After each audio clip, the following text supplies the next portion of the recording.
Mirror me in the dark. On every current.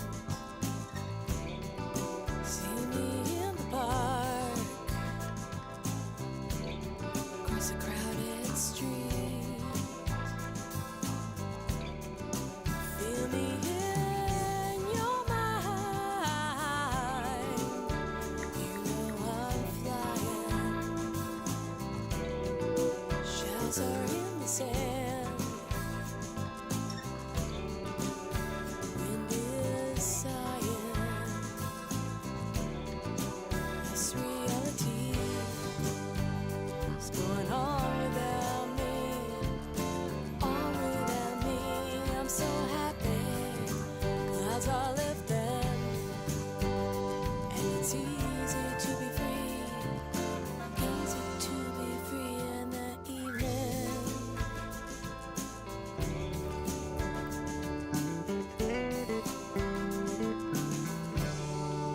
Dance me in the waves.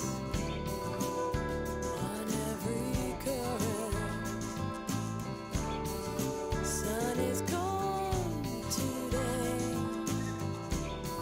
It's in my heart just burning. This reality is going on without me. On without me. I'm so happy.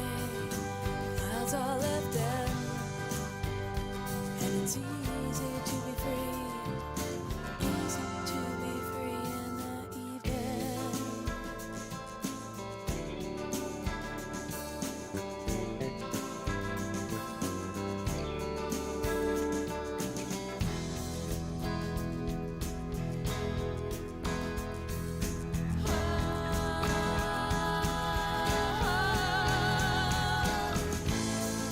Hear the wind. My heart is silent. On the wind. My mind is flying.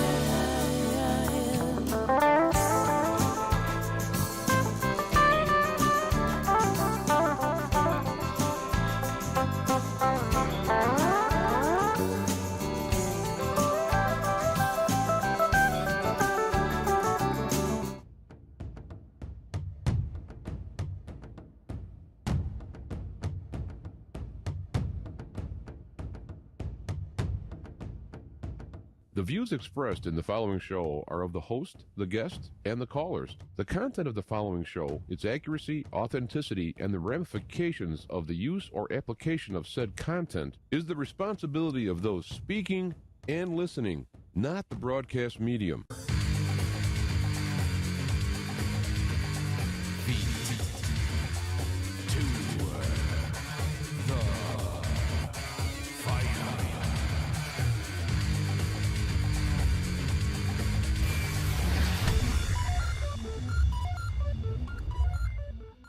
All right, we are back and we're live. Feet to the fire. I'm your host, James, off the Anjek, the Black Knight of Talk Radio. Still working on the Linux system, putting it together here. We're using the system. I'm pretty happy with it. And I probably didn't need to do a video today in as much as the audio, but I figured, well, kill two birds with one stone. Get ready. I'm going to have Dr.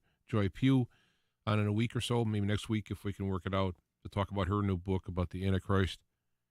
And so I still had some work to do. So here I am, live. I'm in the YouTube chat room at the moment.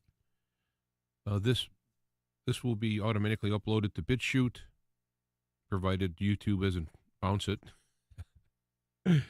And it will, I'll put this up in audio file on Spreaker, which is my podcast area. And we will do that. I'm looking, you have to excuse me here while I do this. I hate seeing this stuff done, but okay, there we go.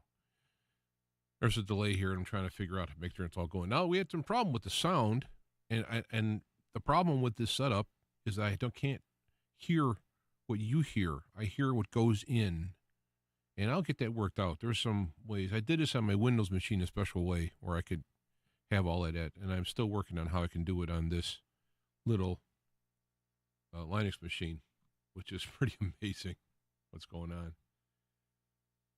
All right, so what I got titled on here, when you see the title over there, prognostications.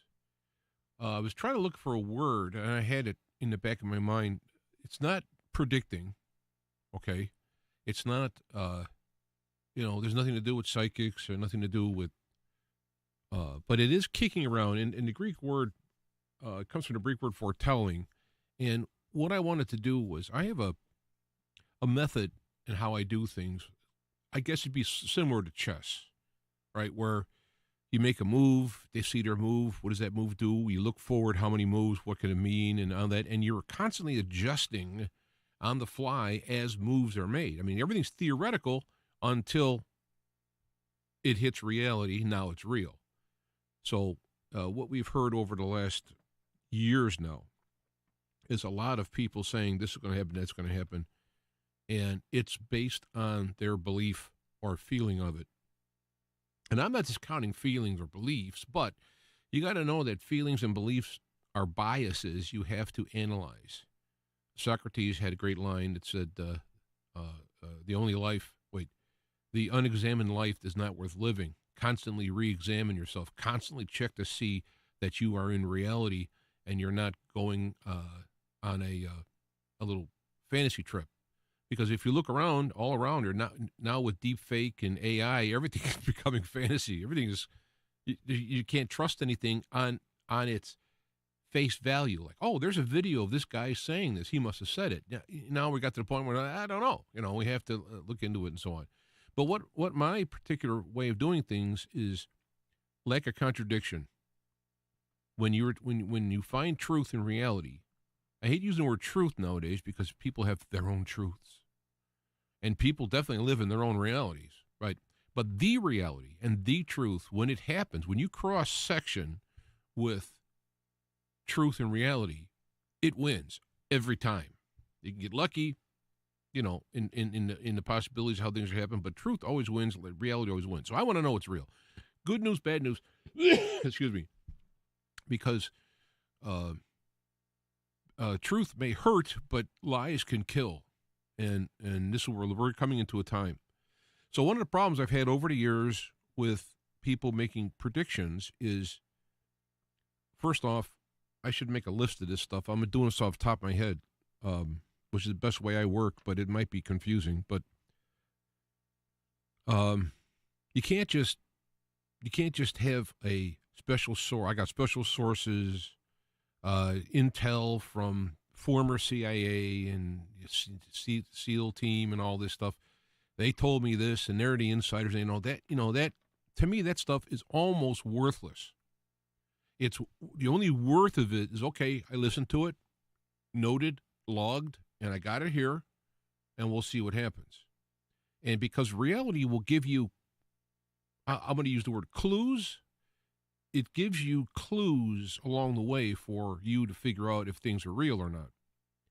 And one of the things I've learned, there's a bunch of little like one-liner sayings I could just put out there, but it's like a lot of these things are simply, reality doesn't work on like a whim. Well, if you don't get in on this deal right now, you're not going to make it. My whole thing is if somebody says, hey, do it now or never, it's never. I'll see you. I mean, it's always, reality is always going to give you warnings, plans, and if you're looking for it. And how do you look for it is lacking contradiction. Be open to anything, but examine everything for lacking contradiction. If you hear someone who has a prediction or some kind of a plan for something and it doesn't work out, you can't trust them. Now, you shouldn't trust them anyway. So, but there's that saying, was it in the Bible when they talked about the prophets? If the prophet says something that the Lord said is going to come about and it doesn't come about, don't fear him. That word fear is a better word. Don't respect him. So what I'm going to say, this is not like, I'm not coming out and going, this is going to happen. Uh-oh. What happened? Oh, so I got to watch out. Hope that didn't come on the screen here. I got to keep wiggling my mouse. I got it set for screen blanking. So what you have to do is you have to just keep kind of watching, keeping notes, write down, okay, blah, blah, blah, check against reality, and adjust as time goes on. And I've been doing that. And I have what I think line out a series of like if-then statements. If anybody's ever programmed in BASIC, if this, then that, and so on. If not that, then this, and so on. So what I've done is come out with a list of stuff on the topics that are going out of what's happening, because you have to be able to lay it out like that. So what's the goal? What's going on now? The end goal, as I see it, is a creation of a global governance. Now, they're trying to sell it as benign. Others are saying it's, going to be tyrannical and so on. So global governance is the goal. So everything that's happening in political, in the news, in the reality of the functioning of the structure of the world, not like somebody going to work and coming home. The whole thing about price control, price raises, scarcity, not scarcity, up and down. All things have a point. And right now, the goal is to global governance. And the United States, to a degree, I mean, the citizens anyway, and Russia and perhaps and Poland, there's a few of these countries are not going along with it. And when I talk about these things, I have no allegiances or comments on any, like Russia or Ukraine. I have no allegiances on this. I want to know the truth. I don't care. So if you start out your analysis with global governance is the goal, not quality of the governance, not if it's going to be a wonderful play. Global governance is the goal, and we're here. And if you look back in the past, you can see where, with that global governance concept, how have we gone from here to there? What along the way has either confirmed, backed up, or gave credence to global governance the goal? And I think it's been very clear. You had the elections going back to Hillary and Trump. They were doing everything except jumping on him, physically jumping on him. He still won. They had the whole. This got nothing to do with Trump, by the way. If you don't like Trump, it's irrelevant. I'm just, again, there's none of this stuff's in there. They tried to come up with this stuff, Rushgate, all these things, try to get all of them coming out. Here's their own people investigated millions of dollars for years. There's nothing there, nothing there, nothing there, nothing there. He goes to the election. He's more popular this time than he was last time. His numbers in minorities were up and over last time. And you have to ask yourself, who did he lose from the people who voted for him? How many people voted for Trump and in 2020 go like, no, not going to do it. I'm going to go for a Biden. And those numbers, again, logically, all that stuff shows nobody. It's more. Now, are there people who said, hey, I didn't vote before, but I'm going to vote now because I can't stand this Trump? Perhaps. There's people who've done that. I don't know anybody. I don't know anyone, and not that I have 30 million people I talk to, but I don't know anybody that voted for Trump and didn't vote for him in 2020. I know many people who didn't vote for Trump and voted for him in 2020. Okay, so there we go. You saw what happened with the thing. Then they have all these whole things about, so the whole things about votes were counted and they were closing people out. They wouldn't let people see. They started counting at night. They lied about having water damage. And, I'm not going to go through the whole thing. Okay, so we go through that arena. But why would they do that? What was Trump doing other than not being official member of the club? What was he doing that warranted this type of stuff? And he was America first. That didn't sound too globalist to me. He was putting tariffs on matching Chinese tariff the way Chinese doing it. So you're not benefiting global peoples, and so forth. And I'm not going to go through the whole thing because it'd take me a bunch of time. But what I want to say is that when you look at what he did in there, mean tweets aside, it doesn't matter, right? What he did in there was he was not global going.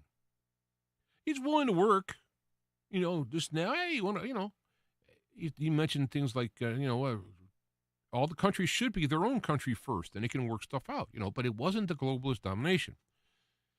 So he lost. Biden's been in there, and the things that Biden has done is undone what Trump has done and worked more toward complying to the globalist governance model. They are using the no carbon gases and whatnot and all that, trying to get it down there. Well, the goal for that, again, looking at that in its own nutshell, is the goal there to help the environment? It's not, because first off, carbon dioxide aids and abets growing of trees and so forth. So if you want to help suck up carbon, you plant trees. And the carbon itself automatically enhances tree growth. They tried, they wanted to do things before with pollution, like CO and carbon monoxide and other things, and they cleaned it up. They did a good job cleaning up. So if their goal was to break down the industrial might of the country, it didn't work. So they got to switch to something they can't do. You can't get rid of carbon.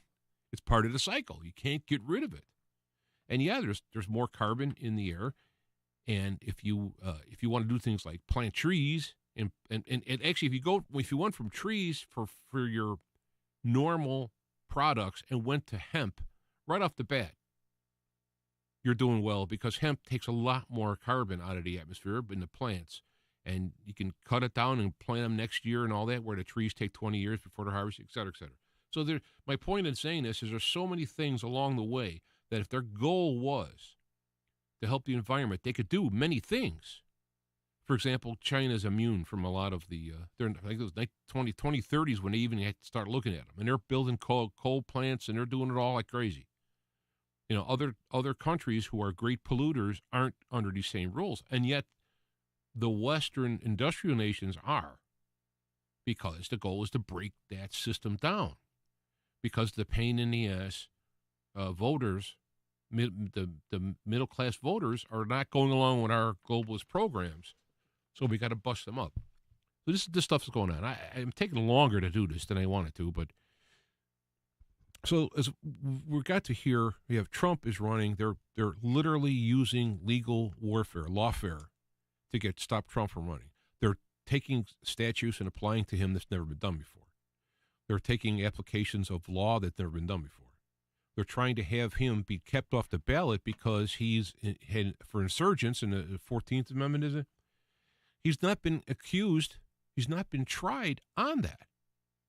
How could you call the man an insurgent and void him from being on the ballot when he has not been charged or tried for it? You can't pre-crime someone. So the goal is they want to not have him on the ballot. Why is that? Why don't they want him on the ballot? Because he's even more popular than he was last time when he lost. He's even more popular. So what's happening now is they can't afford going to an election because he'll win. I mean, he's more popular than ever in all categories. And Biden has done terrible stuff over the year. And many, they're not even putting him into an official primary because he would probably lose. Robert Kennedy Jr. they won't even give him time of day because he would win over Biden, right? But they want the globalist agenda. Bobby Kennedy's got his problems, abortion and other things that I don't particularly like, but he's not a globalist type of guy. He's up against Big Pharma, which is another thing you can't do because they're the big money rolls on this. So when you have, I hope it's not doing anything. So you can't have these. You can't have him. You can't run. He can't actually be on the ballot because it'll be so many votes this time. Plus, you have people watching now for some of the tricks that were done before. Some of the states have changed their laws. Other ones will be more. They'll have people there watching where they were kind of laying down before.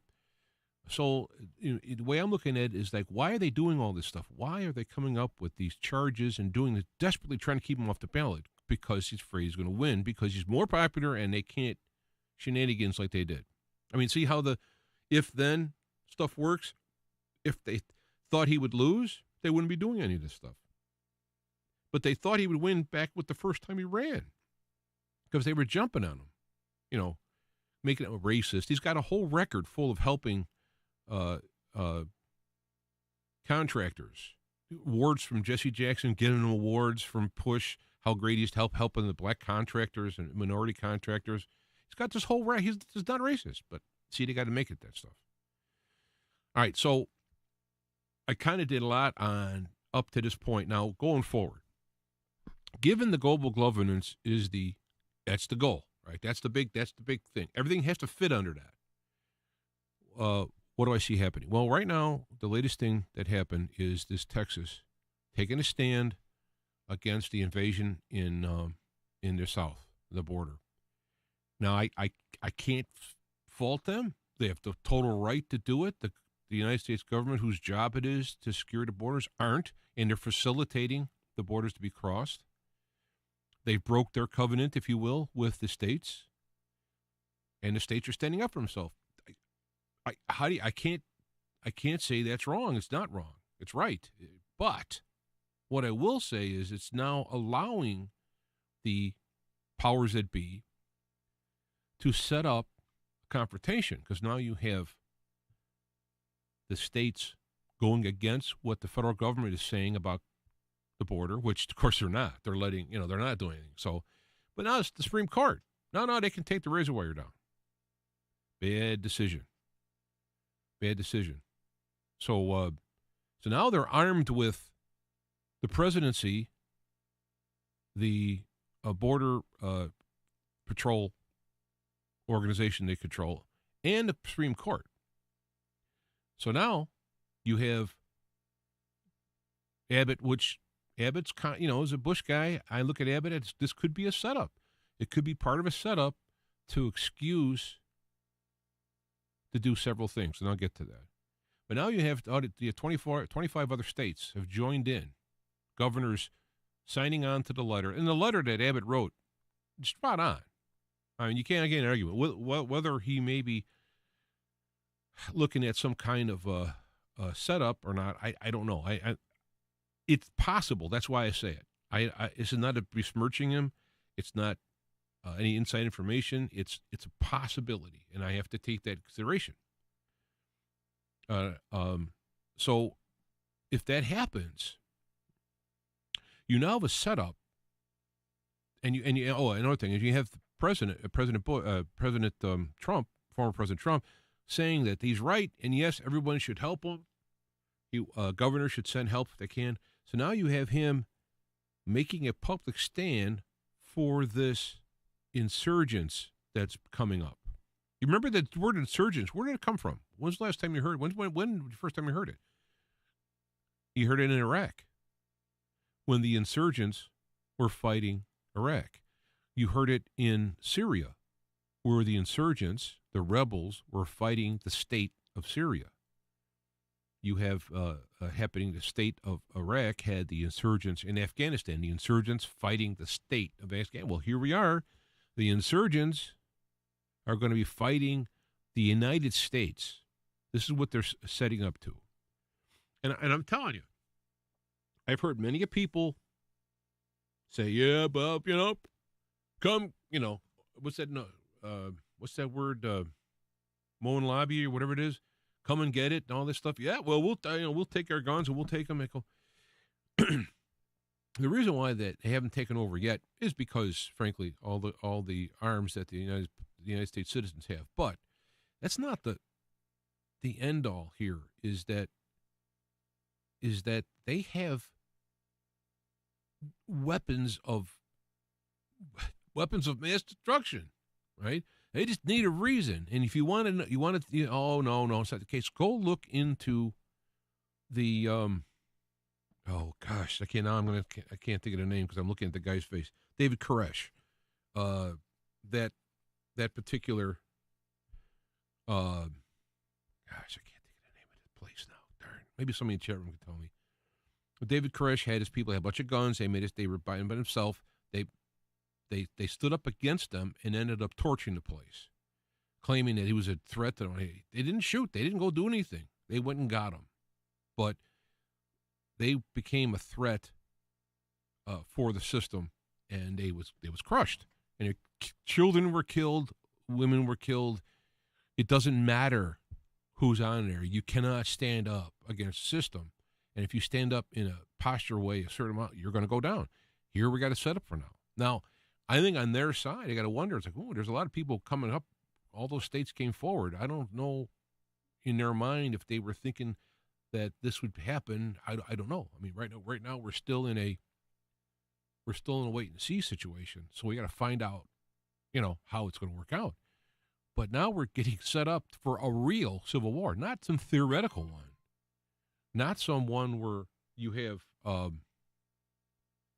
people, kind of in their mind, kind of fantasizing or wargaming it.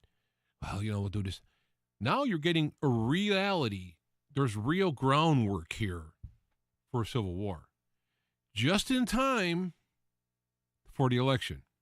Remember, still, globalism can't have Trump win because of the excitement of the people for nationalism, right? Can't have Trump win. How are we going to get rid of him? You have a civil war action, whether you call it that or whether you call it insurgency or however they put it. We're going to have to hold off the elections because we got to work this thing out.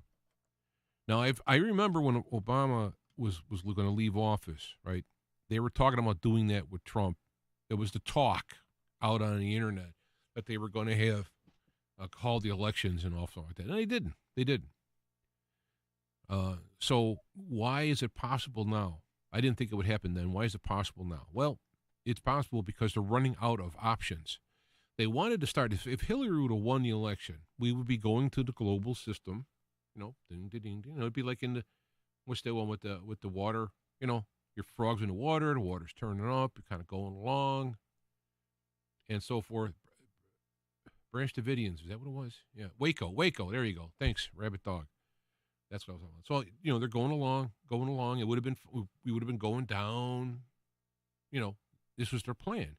Trump got in there and upset all of that. It was a spanner in the works. And that really knocked him off.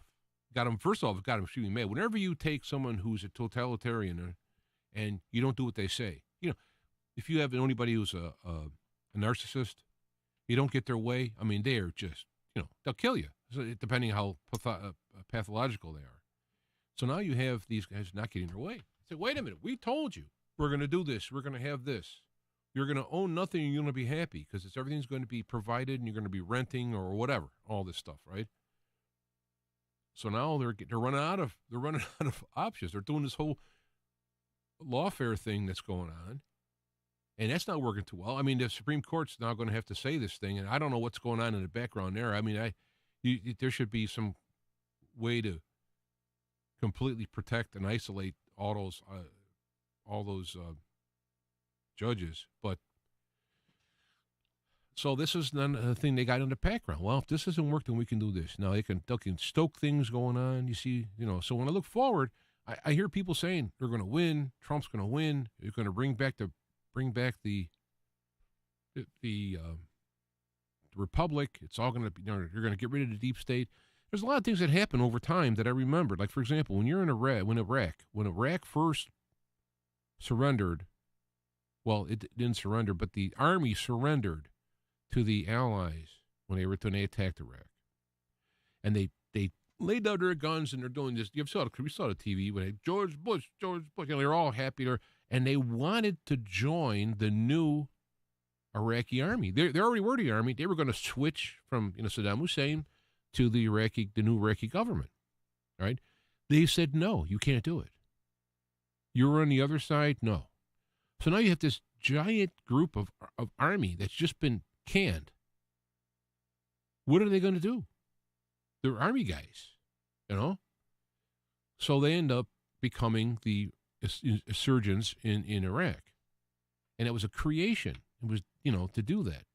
And a lot of the stuff, I think, in Syria and Iraq and Afghanistan is practice for here, if it comes down to it. Now, they don't want to go to war. They don't want to have all this stuff. They want it to go smooth, right? But we were the pains in the asses who changed it around and said, no, we're not going to do this. and so on. So what they're end up going to do is they're going to try and take their plans and try to avoid mass destruction, because it's not in their best interest either. They don't want to have a wrecked infrastructure to have to work on. I mean, it doesn't matter, because one of the things people say is like, nah, they'll never do that. That's just too far. That's just too over the top. Yeah, sorry, I got to turn this down here. That's all too far over the top. They're not going to do that. They're not going to do that. You got to understand something, and I think when Trump got into office, he thought, okay, I won. All right, so let's put it behind us. Let's work out some deals here where everybody can, He didn't realize that this was war in the sense of, no, there's no deals. You have to leave, period. That's it. We're going to grind you into the ground. We're going to do whatever it takes. And I remember watching my own eyes. Again, I'm seeing his face, so I can't remember his name. The guy who was used to be the CIA guy for Obama, saying that Trump will die in prison. This is what he says, saying this out loud, right? I thought, how am I doing this? I got to turn this down here somehow.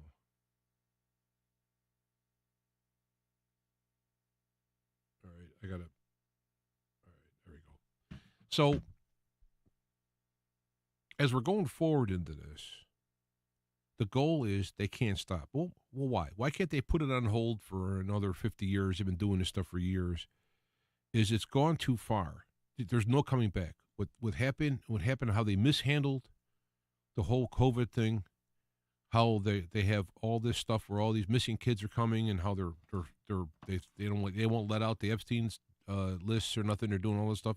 It's coming out into the open that these people are really evil. They're really evil. Abortion up to birth and beyond.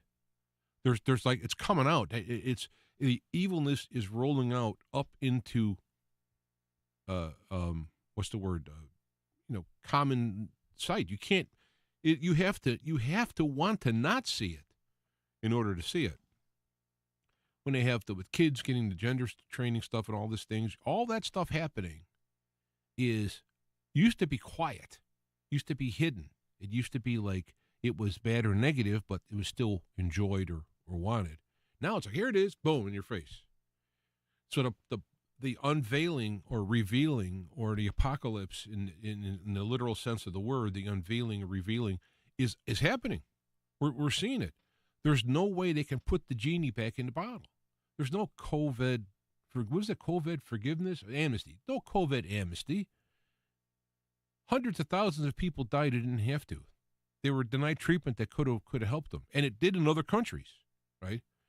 All this stuff has come out. You can't put the genie back in the bottle. And so they have to go forward because there's no way to go backward. You can't go back the way it was because it's all tarnished. You have to get rid of and discredit and get rid of, in the literal sense, all of those people who aren't going to go what you say. So you bring millions into the country. Those millions are going to be a strain on the economy, and inside there's going to be who knows how told of evil in there. It's just a cross-section of the world is evil, right? So you bring in 1 million, 6 million, 8 million people, you're going to have evil in it. It's the way it is. Not to mention pre-planned evil coming in. So now we're getting into a situation where we have civil war brewing in Texas, of all places, Texas, right? You have the possible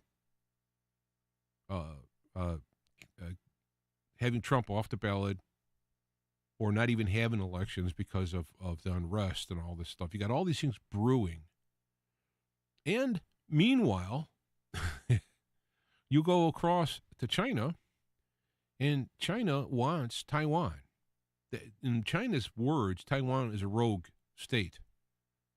Taiwan is China, but up until now, they've had support from the United States and the West so that China couldn't attack them. Well, China's come a long way militarily, a long way technologically, a long way monetarily, economically, and the United States is falling apart here. The debt is, what is it? Is it 30 trillion now? I lost count. 30, 33 trillion. You have all this stuff where the economy is having trouble. Inflation is ridiculous. I mean, I go to the store and I'm looking at this stuff. What? I can't believe it. The stuff, a lot of stuff is 50% up over the last couple of years ago, and no exaggerations. So you have all this stuff going on. Now you have this stuff going on with Texas. You have the election stuff. You have the Trump lawfare stuff. You have these things going on. If something happens over here, China goes and gets Taiwan. Now, I'm not even saying they should or shouldn't. It's not the thing. It's the way of the idea of these things are all stacked up, right? And there's a thing called the complexity. I wrote it down.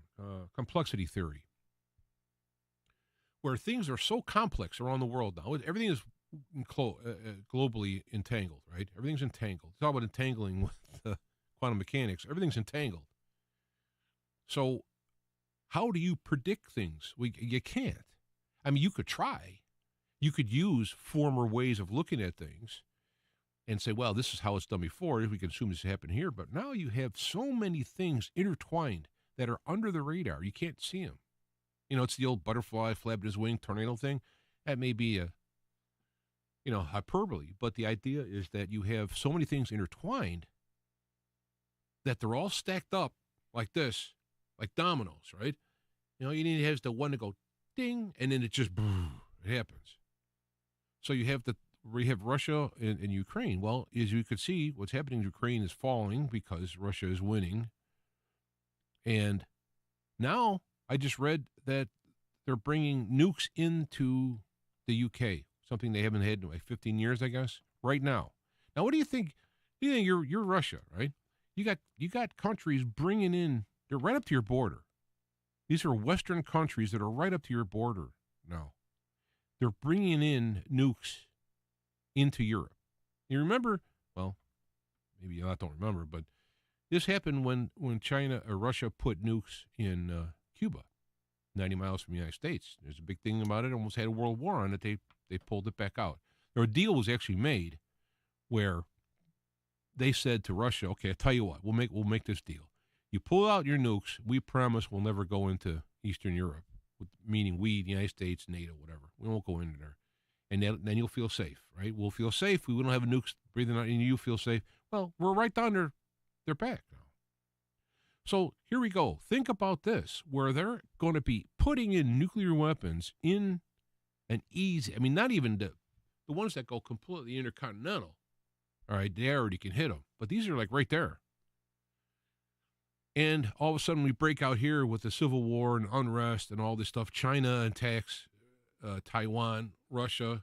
You see what I mean? It's all sitting like this.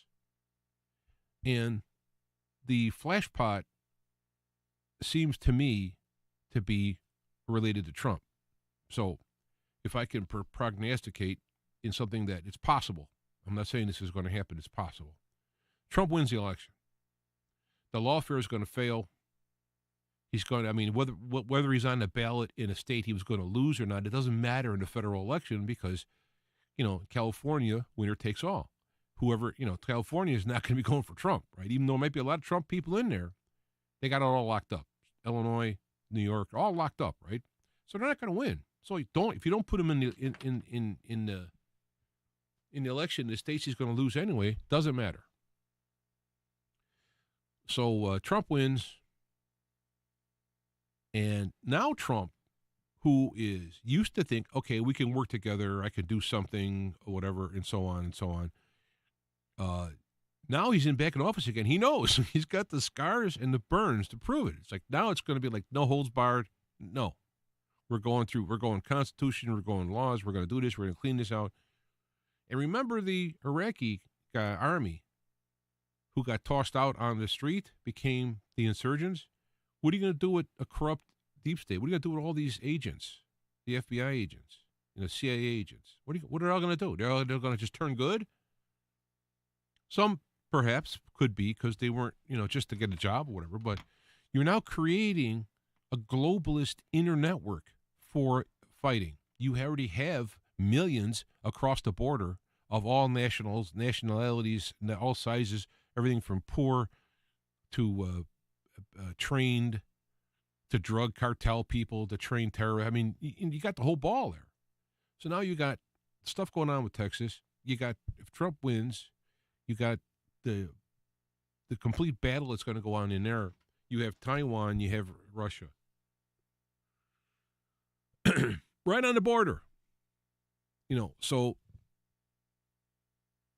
this is the problem. I look to God for guidance and protection. I mean, we're all going to die in this world. We're all going to die. I mean, it's not, you can't, this whole Ray Kurzweil and die alone on a computer, all malarkey, all nonsense. We're all going to die. So it's not living. Remember, it's never living is the most important thing. It's how you live. So now we're coming to this point where you have all this stuff happening. Trump wins, gets in the election. Do you think they'll let him stay? They've already tried to, they've already impeached him, tried to get him out. I presume we're going to have more Republicans elected in this next cycle. So if Trump's elected, he won't be impeachable at this point, just for whatever you feel like. So what I'm worried about is we have a history in our own country. We looked at Kennedy, his assassination, right? He didn't play ball. They say, well, things are a little different now, right? They just don't come out of the gate with that. But are you going to tell me that after 4 years of him in office and all the stuff they've done, the 4 years of him outside of the office, all the things he's done, and he's finally elected, do you think these people are going to go like, well, gosh darn it, we really tried, but okay, you're the man, you're the boss. What do you want to do? No, it's not going to happen. How do I not turn this thing off? I got the thing, all the numbers down. I got to do this because all it's going to do not disturb. That should do it, right? How are you not going to shoot him? How are you not going to assassinate him? How are they going to let that go? Now, there might be other things they come up with prior to that. But at the end, at the very end, all else failed. And when that happens, now you want to talk about revolution? Now you have the whole thing just go. And then if China isn't doing their thing, they will, Russia. This is why I see this stuff, and I put my trust in God, okay? We're all going to die someday. It's not if we live, it's how we live. We're going to move on to another level.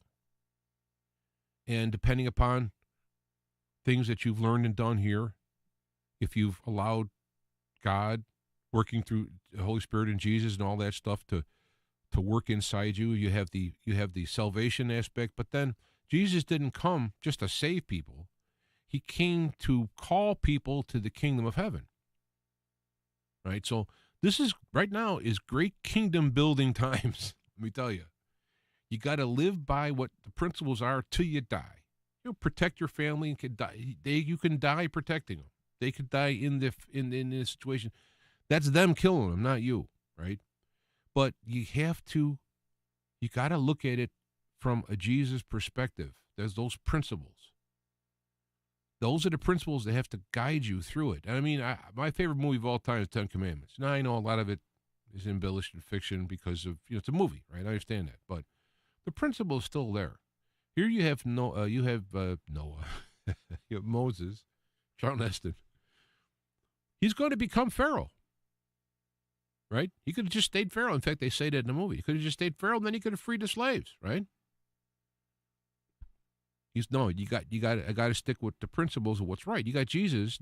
This is a real person. The way I say it is, who's out in the garden, and the devil's going, "Hey, jump down off the stones. The angels will protect you because you got a job here, and God wants you so you could do these things, and He'll come in and intervene and do it." And Jesus, no, I got to go with the program.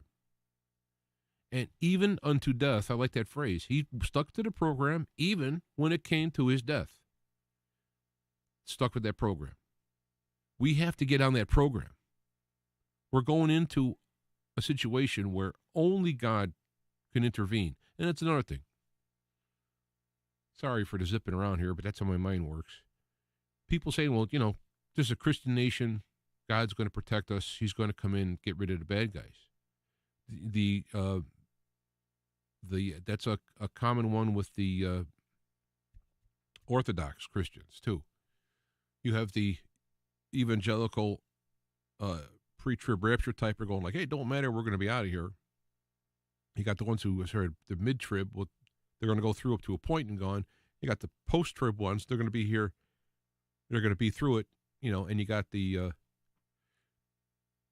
let me tell you, this is the time you need to put on the whole armor of God. The whole armor of God doesn't have any weapons. It's all principles. The Bible, the Word of God, and all this stuff are the various armors on it.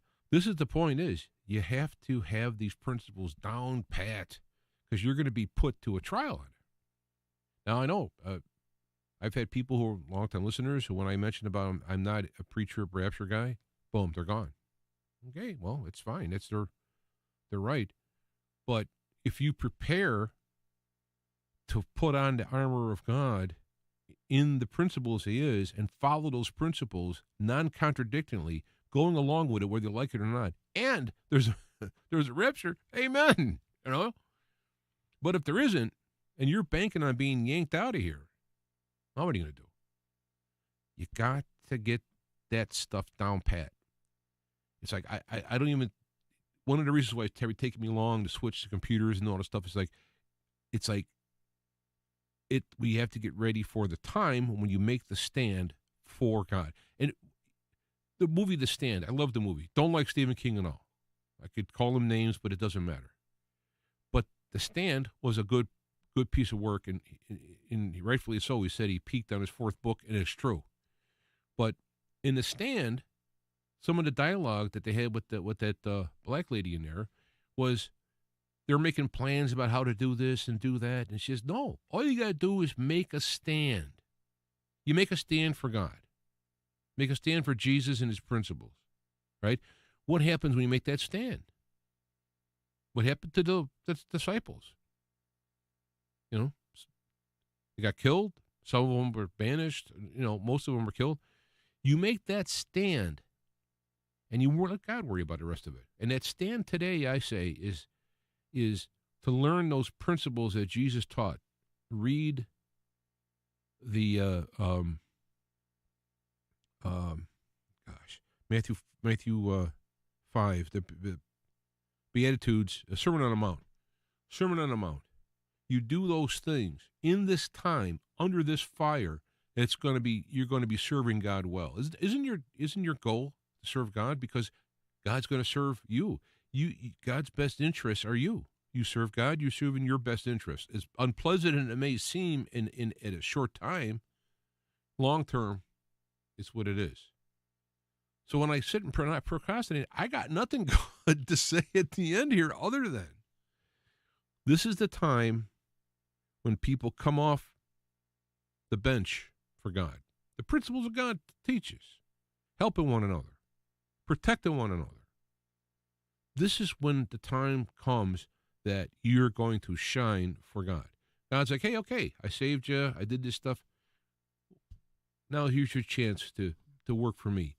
God works on earth through humans. We're God with skins on, right? That's how God works. You talk about miracles and talk about stuff like this, and that those things happen, but the real system here is God made all of this and all the intricacies, and we're in the intricacies. And how it works out is through humans on earth and how they act. And which is why the devil is wanting to corrupt everybody. Because his thinking is, I corrupt everybody, I win. Or corrupt enough anyway. So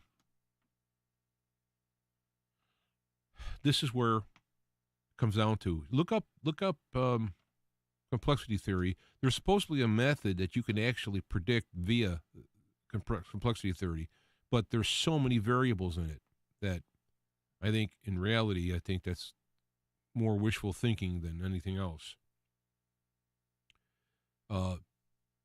Right now, what do people say? Food, shelter, clothing, and ammo, or whatever. I mean, you have to prepare for that. Anything else, fancy car, bigger screen TV, all that stuff's irrelevant.